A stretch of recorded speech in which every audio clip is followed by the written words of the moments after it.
Seen some of my favorite brands who raised millions go bankrupt and go out of business within 3 or 4 years because, you can only buy your customer once. So we're very excited to have Wynn Austin, the founder and CEO of Wynn's Kitchen, with us. Welcome to the show. We are a natural Asian sauce business. I always say it's an accidental business that I started out of my kitchen, and we're based in San Diego, but we make all of our sauces with real ingredients without any sugar, soy, or gluten, which are predominantly in most Asian food products. You're in this huge CPG space where there's a lot of pressure to raise capital, scale, grow, get in every major retailer, and be the next big hit thing. And there are more and more brands out there that we see that go by the wayside. They go really, really big initially, and it honestly ends up hurting them. But you've seen a different approach really work for you. I feel like, I've even grew faster than what I should have.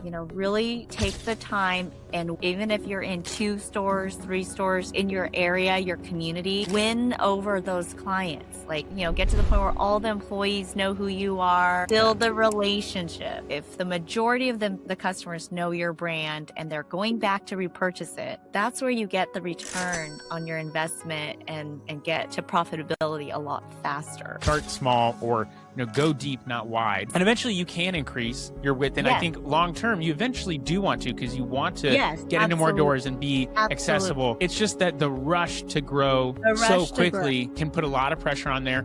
And you don't have the operational experience or the right product market fit. It's less expensive to pivot on a smaller scale. Exactly. It's a faster way to profitability. Once I'm winning in Southern California and it's like the velocity's doing its own thing, it's selling without me doing demos, and cash flow is doing better, then absolutely. You've got more leverage to get into the market. I like the idea of put down roots. Like, we've really grown interwoven with the community and with the consumer. They know us, they love us, they're coming back. This could be your store.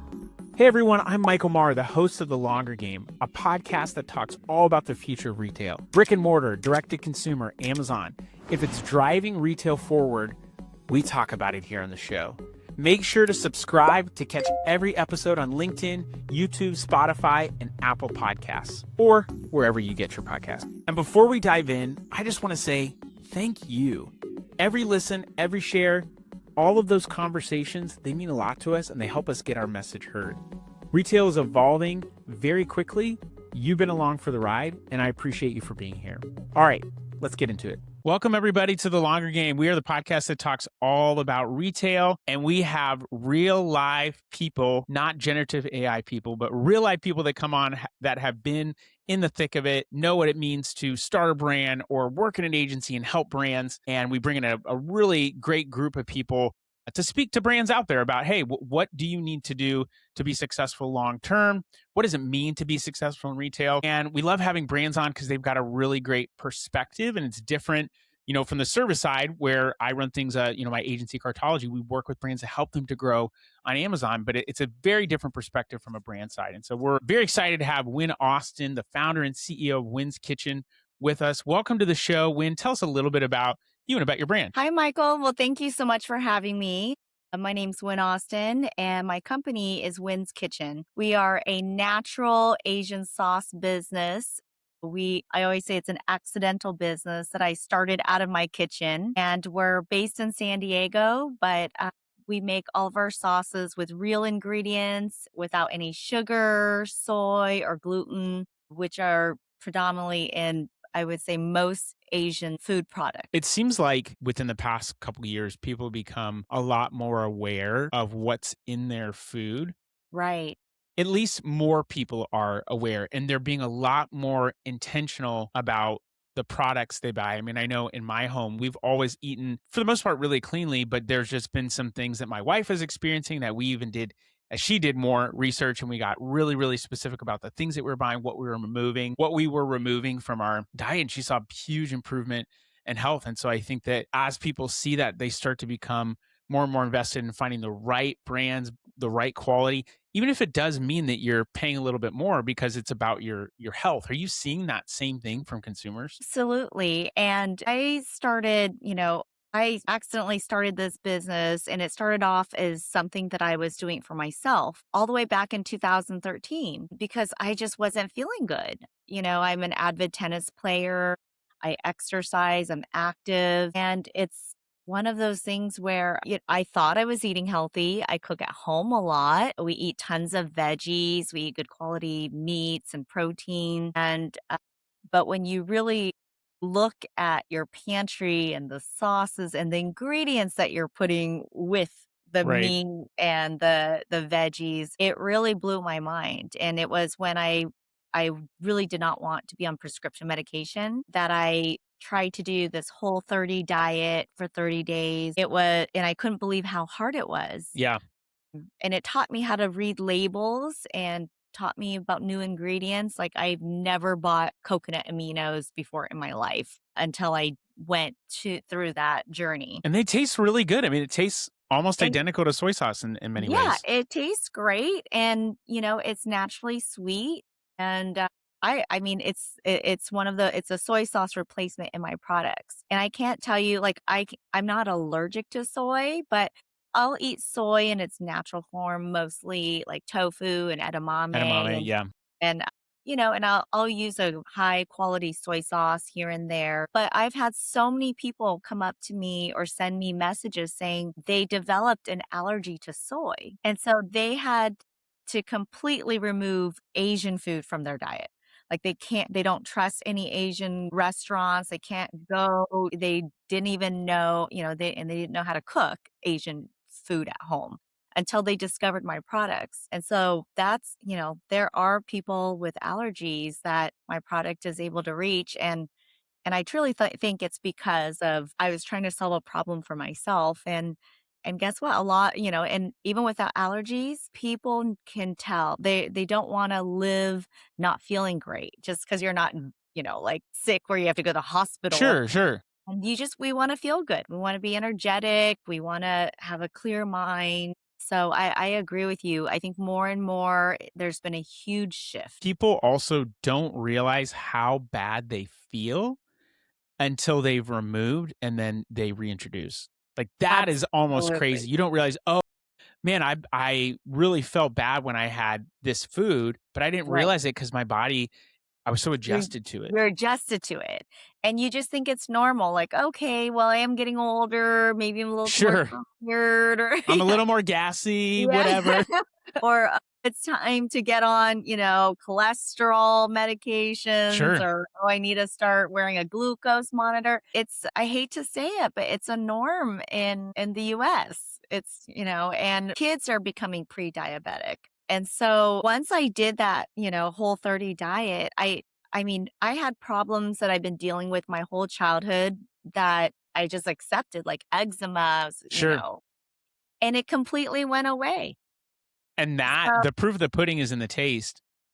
But when you see it happen for yourself, that's a right. really big light switch. And we've talked with a lot of brand owners who say their journey started from a place of passion of a need that they had or a family member had, and that's what gets going. And then it's, off to the races with the business side. Now they have to figure out the business side and all that. Like I started my agency not because I had run an agency before, or even worked in one. I was taking my skill set of being an e-commerce brand and then putting that into the agency side and putting it to use because I was passionate about Amazon and what was functioning there. But learning and understanding that business was very, very different. It took me a lot longer because I never It's done that before. So I there's a can big learning curve, imagine. but it starts from that place of passion. And man, I'm seeing such a real difference. Like I want other people to see how different it can be. Absolutely. And I think that's the key thing about entrepreneurs is we love helping people. Like, I like to help myself, but learning and that's still to this day what keeps me moving going and go through tough times is that when someone says, "Wow, like this really your products really helped me."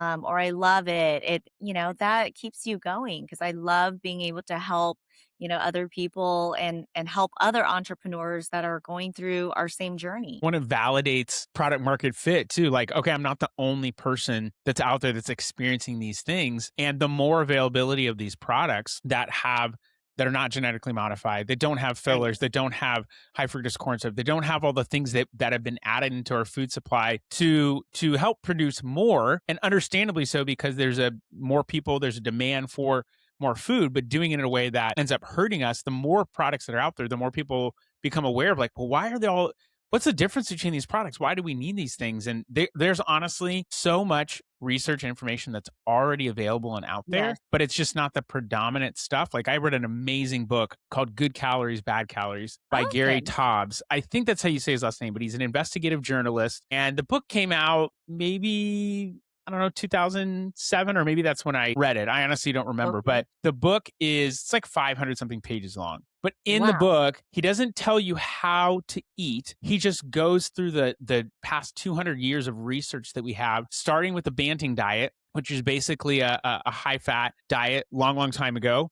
Yep. And guy lost a bunch of weight, and we've learned more about that up until now, and how things got to where they are, like the food pyramid, like that was originally Yes. created 60, 70 years ago. That was done by a Senator George McGovern. He had just come off a failed presidential campaign. He needed to make something stick. And so he had his buddy Ansel Keys, who was doing a Wow. study called the 21 country study in Europe, that was saying, hey, when we're noticing that when people eat cholesterol, their cholesterol goes up. Well, that's not how your body, when you eat cholesterol, your body doesn't increase cholesterol. It's based on other factors. And Right. the food pyramid was based on his study that went from the 21 country study to the 7 country study, because 14 of the countries didn't prove his hypothesis, which is not how that works. You're not supposed to prove your hypothesis. If anything, you're supposed to prove it wrong. And if you can't, then Yes. now you know what the reality is. So it's like things like that. It was so much great information, and it helped me to be informed when I went to the doctor. I could say, Right.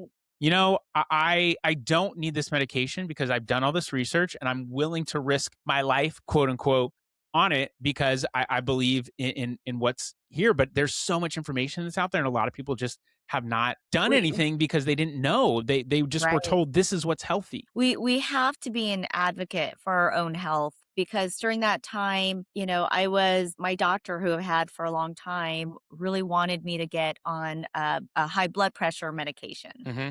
I mean, I was still in my 30s, and once you get on that, you're on it for life. From my family history, I've seen Okay. that.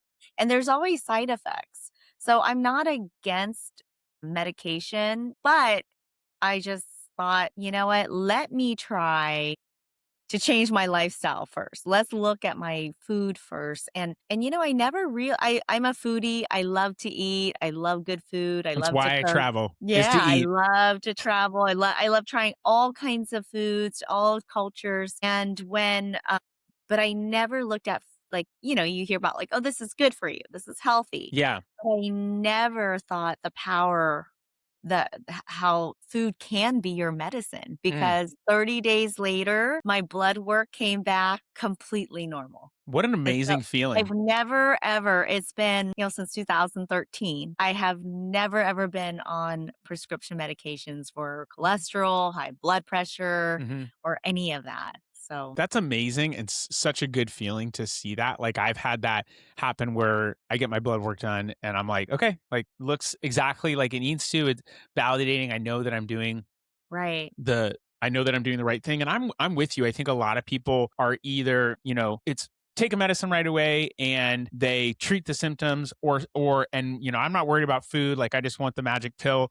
And then there are people on the other end of the spectrum that are like, it's only food, not medicine. I'm like, those two things can coexist really well They together. I have a lot of physicians and people in the medical field in my family, and I 100% believe in that diagnostic care. Absolutely. And Absolutely. food and sleep and exercise in that, or actually, honestly, sleep, then food, then exercise, in that order, are Yes. the most important things from a hormonal balancing perspective. Yes. And that's some of the things that I learned from Good Calories, Bad Calories. That, Okay, I'll have to check that book out. honestly, Yeah. it's a great book. I've given it to people. I don't know if they read it because it is a little intimidating because of the size, but there's so much Yeah. good information in there. It Okay. even gets into how there's, like, following the money trail of a study. Yes. Like, this study said, whole grains lower my cholesterol. And it was like, well, who paid for that study? What was it? Yes. it was Yeah. Kellogg's or General Mills or whatever. So like, not that those companies can't be good companies, but Yeah. also where is the, the money trail leading you? And Yep.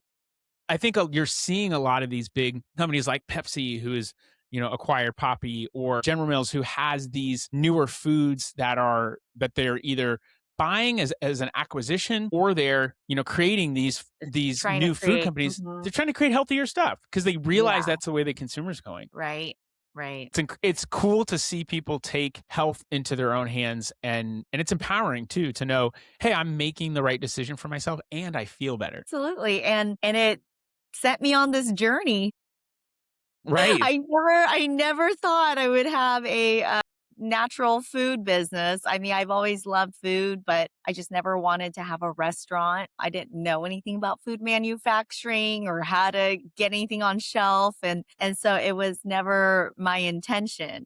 I thought I'd be like, a food blogger or something like that, or I just love to share what I'm eating or cooking or restaurants that I like to go to. But it's amazing how when you do things in your life that helps align with your health and who you want to be, Hmm. and it just the universe just sends you down all these different roads you never expected. Yeah. So I always tell people this is my accidental business. There's a great verse that I love from Proverbs 69 that just says, man makes plans, but the Lord establishes your steps. Like, you Yep. have no idea where No you're one. going to go, but you have to be willing to be open to, Yes. like, you can make a plan, but like, just realize that maybe that plan's not going to come to fruition. And I had a really great, wise woman, spiritual director tell me, like, we're betrayed by destinations, Wow.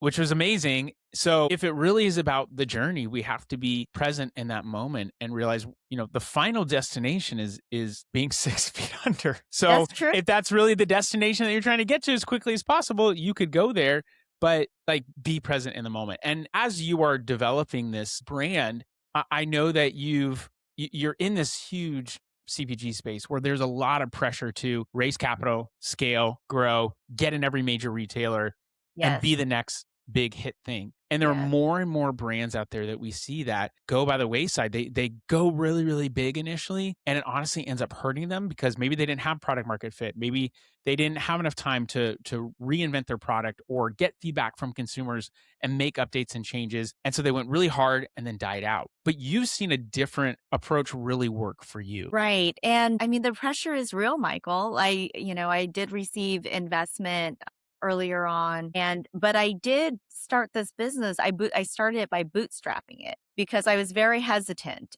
and I was worried like, hey, is anyone outside of my community or my friend group or my tennis team going to buy this sauce? Sure. Like, there going to be traction? Because the first product is the satay chili sauce. And satay is a Vietnamese sauce. It's not well known like sriracha. It just happens to be my favorite sauce. It's one I created because I love the flavor. And It's like like I a said, I peanut flavored sauce, right?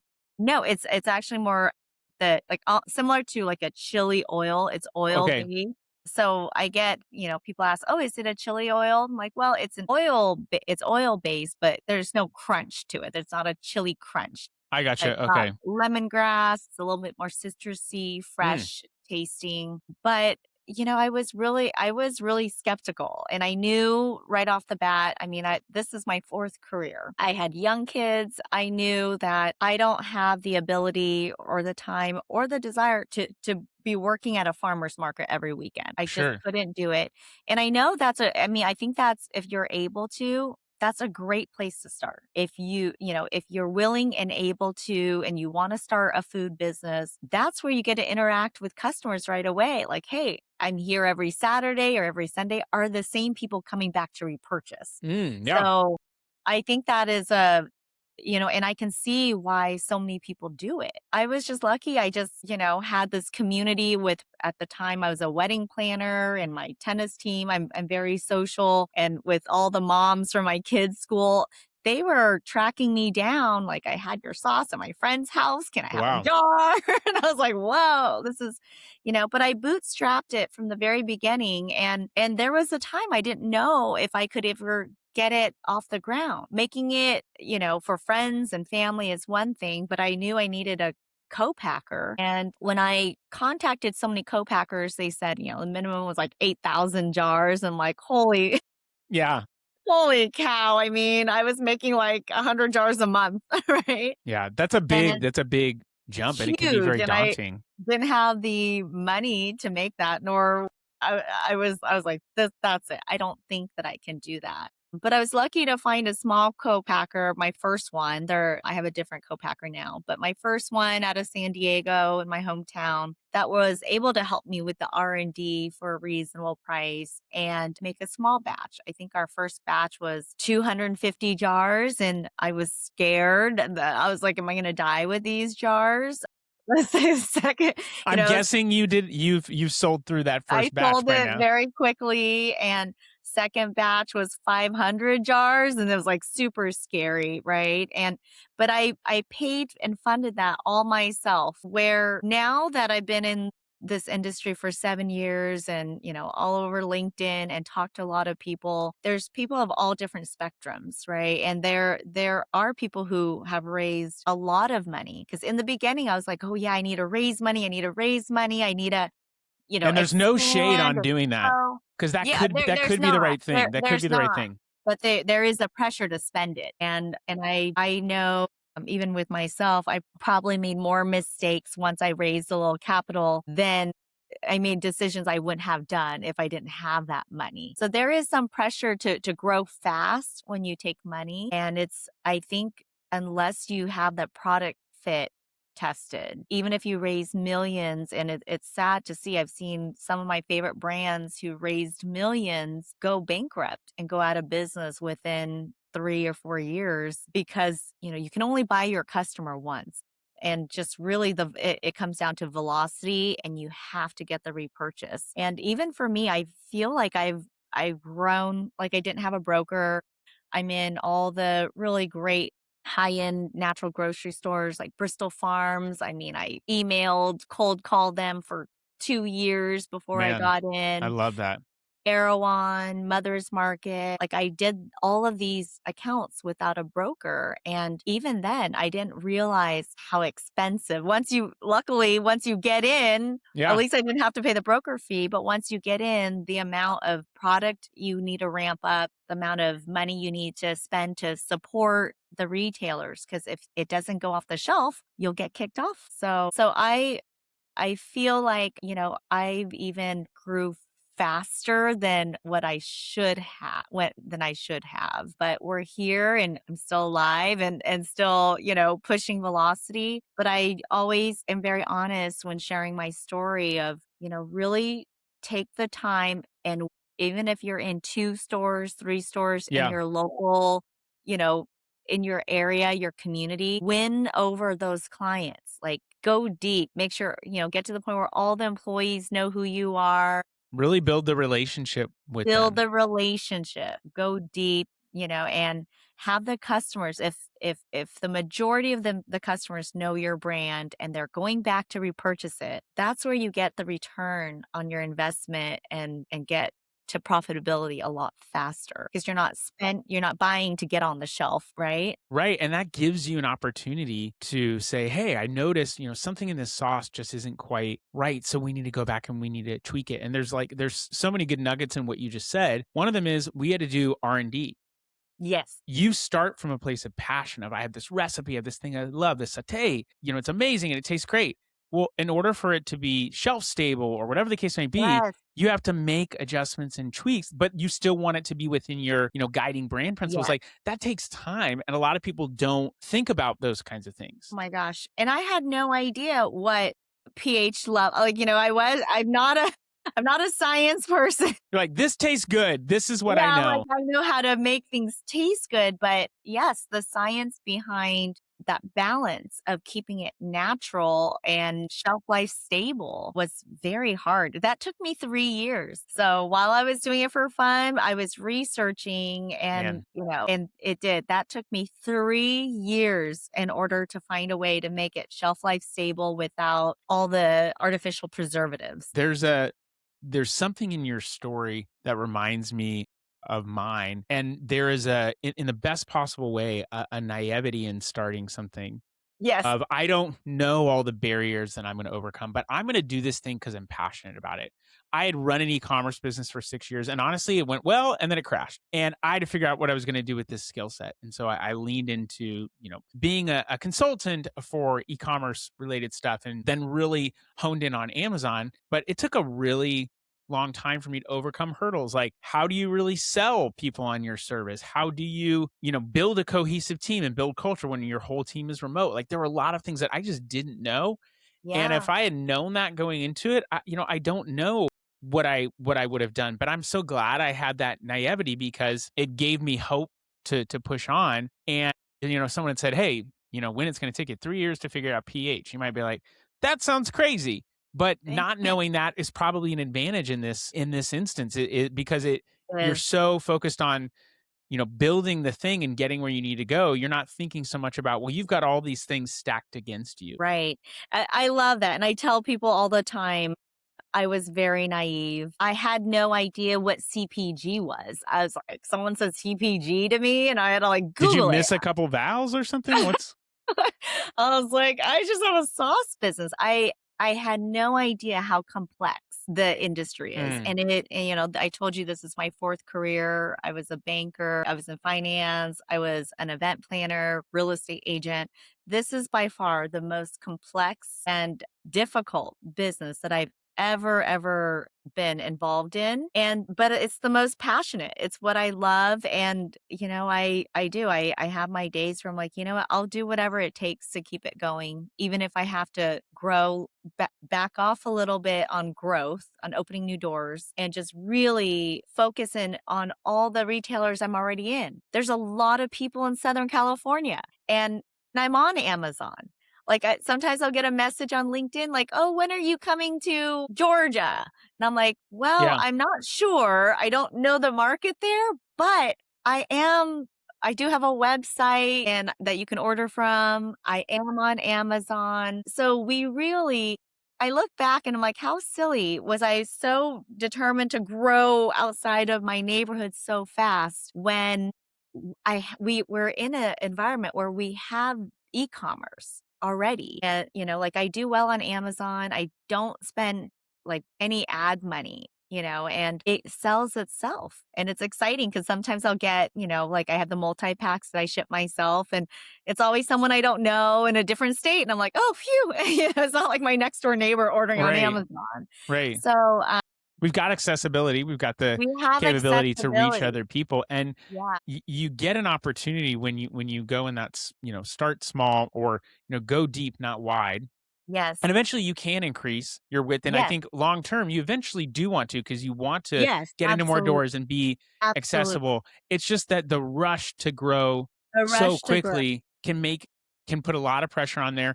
And you don't have the operational experience, Yes. or maybe the right product market fit. You just Right. don't have the muscle memory built up to know, hey, I got to get this unit economics figured out, and we have to have Right. this thing in my supply chain go to this other thing, and I know that this store is going to ding me a lot more for Right. chargebacks than this other retailer. And so you don't have those, maybe it's battle scars built up enough in order to really scale effectively. And so it's sexy to just go big Yeah. or go home. But And it's less expensive to pivot on a smaller scale. exactly. And you can do it a lot faster. And it's a faster way to profitability. Hey, if once I'm winning in Southern California and it's like the velocities, doing its own thing, it's selling without me doing demos, and cash flow is doing better, Yeah. then absolutely, I already have my next market that I want to reach. You've got more leverage to get into the market. Hey, look at how much velocity Absolutely. I'm doing in Erewhon. Look at how much velocity I'm doing inside of this store. Yes. We've really, I Yeah. like the idea of put down roots. Like we've really grown interwoven with the community and with the consumer. They know us, they love us, they're coming back. This Yes. could be your store, and you have an opportunity to sell into that next store because of how much you invested in that relationship with that retailer you're already in. Absolutely. And so, I've mentioned before when we were offline, I've kind of relooked at everything that I've done and built, and I've done a lot with very minimal funds to support this business, Yeah. but I've been reinvesting everything back into it. And I would have never imagined that, 7 years later, my thought is like, really going back to my community and nourishing those relationships Mm. even deeper. Because some of the, chains that are, one store, three stores, four stores within California, as within San Diego and Orange County, LA, they're my top clients and they're the local neighborhood markets. So I feel like we really underestimate the power of, the smaller grocery stores because they typically have a very huge following and very loyal following. So I think just kind of going back and even deepening my relationships with them, it's really helped me turn the cash flow around and get that profitability, getting closer to profitability. And those stores, that's great. So thank you for sharing that. Those stores also probably have a better experience than a Yes, big store. I think you're probably in a Target, they have a specific experience, but it's not like, going to a local, a marketplace store or if I want to, get food, like going to Dorothy Lane Market here in Cincinnati in the Dayton area, it's a much smaller retailer. It's very different than going to Kroger. Like yes, you can taste some of the wines. They've yes. got amazing, fresh meat, seafood, etc. They've got an amazing bakery, and it's a little bit smaller, but people are going there for the experience. Like I remember I was at checkout and someone was buying a durian that was like it was like 80 The bucks. fruit, Yeah, the a durian. durian, Thank you. yeah. Yeah, they were whatever.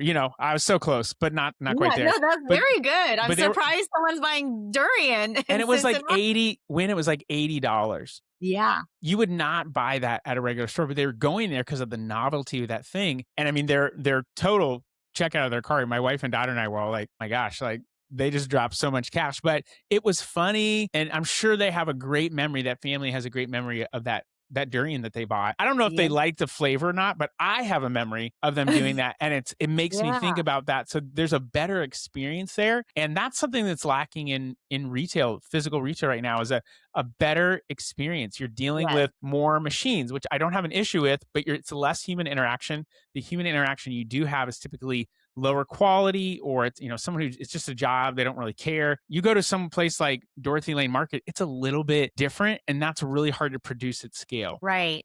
And it's, I feel like I tell people this business has changed my own lifestyle. Like I mostly shop at neighborhood grocery Mm, stores now, where before, I didn't know. I've always grown up shopping at big box retailers and because I didn't grow up eating that healthy, everything right. came in the middle section out of a box. I didn't know what What is the this thing not in a box? Tell me, what do I do with this? I can't right? open it. But now it's like I go, I see, the staff, they usually retain the staff a lot longer, so it's like the Mm, same people every week that I yeah. see. I develop relationships with them, and I'll bring my kids and they'll be like, "Oh, did this peach just came in. It's peach season from the farm, Mm, just 5 miles away. Do you wanna try it?" Or they've, like, cut up a watermelon for us, like, "This is so good, just came in," and I'm like, "Oh, I don't need a big one," so they go back, they cut a smaller slice, mm. and even my daughters who get that experience are like, "That's so nice, mama," so and I love having that experience, and especially even in the butchery sections, people, they ask you like, "Well, what are you making? What are you cooking?" Or like, Sure. They care a so little bit more. kinda cut do you like? So I really love that, that human connection and that care and the quality of the foods. A lot of the produce and meats and fish that I buy, I try my best to purchase, sustainable or more local, from local farms. And that's honestly the most sustainable thing is a regenerative farm that has the meat and Yeah, the crops all there that's yeah, not sending it across the world. It's right. it's trying to keep it as local as possible because your footprint is going down. The flavor, really, Mm, it's so it once and it's one of those things, like, until you kind of start going this route and like living this lifestyle, you think, oh, this is how cilantro is supposed to taste. Yeah. But once you have it and it's like so fresh, it's, it's tough to go back. If you're a foodie, like I love now, it's like I just love the freshness of all the produce and fruit. Yeah, I love that. Well, Wynn, you've been an amazing guest. If people want to know more about what you're doing and what you're up to, where should they go? Should they find you in one of those local retailers, just kind of scanning the aisles, or where can they find out more about what you're doing? Yeah, absolutely. You can always connect with me on Instagram. It's Wynn's Kitchen. Okay. I'm very active on there. You can also go to my website, winskitchen.com. And from there, you can actually find out if we are in a store close to you. So we have a store locator where you can enter your zip code. And also, yeah, I would say LinkedIn as well. I don't post on there as much, but definitely on Instagram and my website. Love that. Well, we'll have all that stuff in the show notes too. But I think you have an opportunity to think about just growing intentionally. And that's Mhm. what I think we can take away from this. But that's all we have. We don't have anything else. So I don't know what you're going to do after this, but we don't have anything. So you got to figure it out on your own. Until next time, people. Does Amazon feel complex and fragmented? Well, here at Cartology, we make Amazon simplified. Hi, I'm Michael Marr, Chief ID Officer and owner of Cartology, a full-service Amazon agency. We take extreme ownership in the work that we do. We get results, and we provide a holistic end-to-end service so that you can win on Amazon. That means we create strategy, and then we actually go and execute on it and handle everything else in between. If you want a partner who's truly accountable and that you can trust, look in the show notes and get our details and reach out to us. We want to talk with you. Thanks again for spending your time here, and we'll see you on the next episode of The Longer Game.